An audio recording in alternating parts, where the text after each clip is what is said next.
On se dit oui, c'est un petit renard, c'est sympathique, mais en fait un renard c'est un animal qui ne se domestique pas et qui reste sauvage, peu importe le temps qu'on passe avec lui, et qui colle assez bien, je trouve, avec l'idée de cyclothymie, qui est là et il faut bien vivre avec. On est sur une instabilité permanente de l'humeur et de l'énergie et de la vie en général.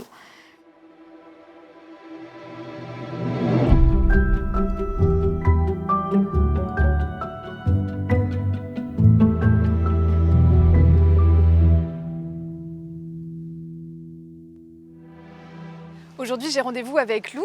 Lou, je l'ai découverte via sa BD où elle dessine sa cyclothymie sous la forme d'un petit renard un peu bordélique qui la suit partout.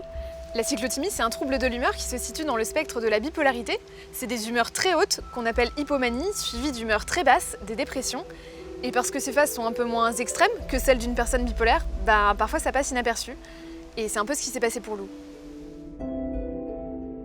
On parle de phases hautes et basses, mais on ne parle pas d'un petit coup de blues ou une bonne journée. On est sur quelque chose qui est vraiment de nature pathologique. Quand on est dans une phase haute, tout devient trop intense. Tout va très vite, on est très fort, on se sent très bien. Il y a des gens qui partent tout seuls en randonnée sans prévenir personne parce qu'ils se sentent tout à fait capables. Et en fait, ça va jusqu'à des extrêmes qui peuvent pousser à la surconsommation d'alcool, à des comportements dangereux, une sexualité débridée. En fait, tout est très intense. Et concrètement, c'est le corps tout entier qui réagit à cette vitesse, qui est très énergique. On n'a plus besoin de dormir, on n'a plus besoin de manger, parce que dormir, manger, c'est pour les faibles et que nous, on se sent tellement fort.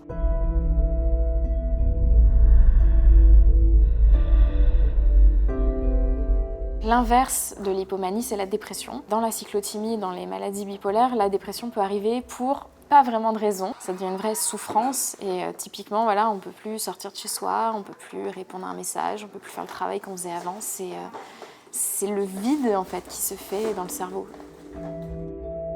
En moyenne en France, aujourd'hui, il faut 10 ans pour diagnostiquer la bipolarité. Moi, j'ai été plus chanceuse puisqu'il a fallu seulement 7 ans. Et je pense que c'est parce que j'ai été très active dans le processus, en fait. J'ai consulté beaucoup de médecins, de psychiatres, de psychologues. Et quand j'étais pas convaincue parce que l'un disait, j'essayais de confronter son point de vue avec d'autres de ses confrères. Parce que je me dis, c'est bien, la majorité va bien finir par l'emporter. Et c'est la raison pour laquelle j'ai entendu beaucoup de choses différentes. Des gens qui se contredisaient, qui n'étaient pas d'accord entre eux. Oui, vous êtes bipolaire, non, vous n'êtes pas bipolaire. On peut difficilement faire plus opposés. Il y en a forcément un qui a tort et un qui a raison. Parmi les choses terribles que j'ai entendues, vous êtes jeune et jolie, vous n'allez pas avoir de problème. Ce qui est absolument honteux parce que déjà, jolie, qu'est-ce que ça vient faire là? Et jeune, c'est absolument faux puisque d'après les chiffres de l'OMS, à ce moment-là, j'étais pile dans la tranche d'âge de la population qui souffre le plus de dépression. Donc pour le coup, j'étais vraiment face à un gros cliché de les problèmes, c'est pour les quarantenaires ou les cinquantenaires qui ont vraiment vécu leur vie et à 20 ans, en gros, ferme ta gueule et sois jolie, quoi, voilà. Donc c'est souvent le problème qui se pose en fait, c'est qu'il faut rencontrer la bonne personne et à l'inverse, j'ai eu la chance de tomber sur une psychologue qui connaissait très bien le spectre et toutes les différentes formes. Et en fait, ça fait tilt tout de suite pour elle. Mais sans sa lucidité à elle, c'était extrêmement difficile de mettre le doigt dessus. Quand on a des variations d'humeur aussi extrêmes, ça peut compliquer les choses à plein de points de vue. Déjà parce qu'on s'attache vite et on se lasse vite. Je prends un exemple typique dans les relations amoureuses où les cyclothymiques sont souvent des gens qui s'enflamment très vite. C'est la passion très vite, c'est très fort, c'est très brûlant et c'est beau et c'est dans les extrêmes, donc il y a beaucoup de romantisme ou de passion et voilà. Et en fait très vite c'est fini. Et ça c'est difficile à comprendre pour la personne d'en face parce que si ça a commencé si fort, ça devrait continuer très fort. C'était beau et c'était bien et on se sentait la personne adulée, etc. Et tout d'un coup ça s'arrête.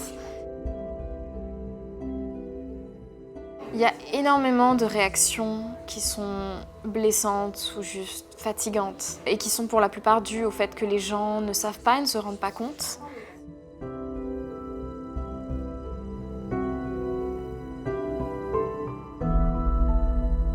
Moi, le problème que j'ai pu le plus souvent rencontrer, c'est que j'ai pas l'air d'une folle en fait.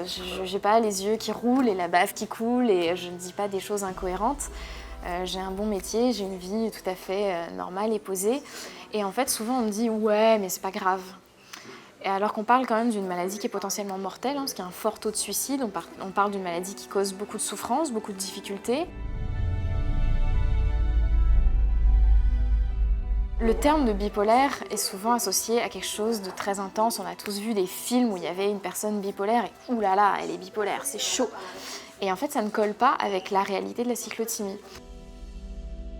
C'est difficile quand on est dedans et qu'on est très occupé à souffrir et à se débattre contre le monde qui n'est pas forcément coopératif autour, les proches qui ne sont pas forcément très à l'écoute, les médecins qui ne sont pas forcément très renseignés, puis on en a marre. Donc je pense qu'il y a vraiment une nécessité de chercher, de remettre les choses en question, de diversifier les sources jusqu'à avoir l'avis le plus objectif possible.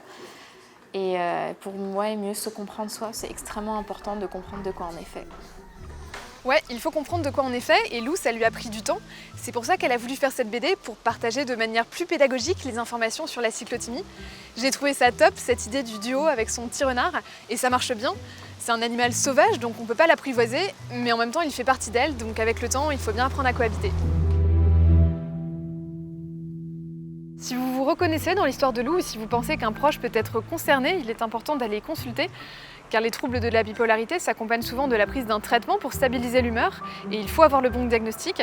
Après, c'est beaucoup de travail sur la gestion des émotions, que ce soit via un professionnel de santé, une activité ou encore la méditation.